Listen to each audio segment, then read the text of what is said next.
નમસ્કાર દર્શક મિત્રો, આજે પાલનપુર શહેરના ગઠામણ ગેટ વિસ્તારમાં આવેલા જૈન મિત્ર મંડળ ગ્રુપ દ્વારા એક પુસ્તક મેળાનું આયોજન કરેલું છે.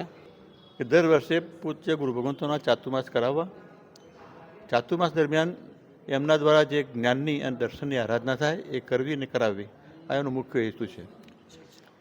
ચાલુ સાલે પરમ પૂજ્ય આચાર્ય ભગવત રત્નચંદ્ર સુરેશ્વર મહારાજ સાહેબના શિષ્ય રત્ન પરમ પૂજ્ય પન્યાસ પ્રવર રાજદર્શન વિજયજી મહારાજ સાહેબ અહીંયા પધારેલા. જ્યારથી અહીંયા પધાર્યા છે ત્યારથી એમની એક આવગી શૈલીથી વ્યાખ્યાનની એવી સરવણી વહાવી છે કે અમારા સૌના દિલ ભરાઈ ગયા. એટલું પિસ્તાળી આગમ ઉપર આધારિત એટલા સુંદર પ્રવચનો આપ્યા છે. સૌ જૈન લોકો અહીંયા આવતા અજૈન લોકો પણ એનાથી ખૂબ તૃપ્ત થયા છે. એમનાથી એટલાથી સંતોષ ન થયો.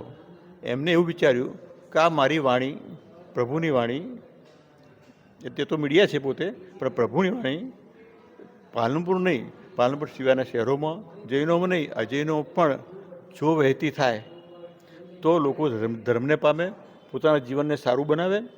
એ લક્ષ્ય સાથે એમને એક આયોજન પુસ્તક મેળાનું કર્યું. એમના જિંદગીમાં પહેરેલું આ કર્યું, પુસ્તક મેળાનું આયોજન કર્યું. એ પુસ્તક મેળાનું આયોજન આપણે નીચે દર્શક જોયું છે, એના ફોટા તમે લીધા છે. એ પુસ્તક મેળાના આયોજનનો ઉદ્દેશ એમને જે વ્યાખ્યાનો આપ્યા અમને જૈનોને, એ એમનાથી ખૂબ ભાવપૂર્વક આપ્યા. અમે ખૂબ ધરાઈ ગયા, પણ છતાં એમને એમ લાગ્યું કે આટલું અપૂરતું છે. આ વાત જગતની, પરમાત્માની વાત જગતના ચોકમાં મૂકવી છે. એટલે એમણે આ પુસ્તક મેળાનું આયોજન કર્યું. આ ધાર્મિક પુસ્તકો છે, એમાં પરમાત્માની બધી જ વાતો લખી છે, સંસ્કારોની વાતો લખી છે, કેટલાક ચિંતનોની વાતો પણ લખી છે, જે દ્વારા જે લોકો આ પુસ્તકો લઈ જાય એને સમજીને વાંચીને પોતાના જીવનનો ઉદ્ધાર કરી શકે એવા સદભાવથી આ કામ કર્યું છે. અને કર્યા પછી જે ગણતરી હતી કે આમાં આવું રિઝલ્ટ મળશે, એના કરતાં 100 ગણું રિઝલ્ટ મળ્યું છે. પુસ્તકો અમે જે લાવ્યા 3 દિવસ માટે, એ 3 દિવસ માટેના પુસ્તકો પહેલા દિવસે ખલાસ થઈ ગયા.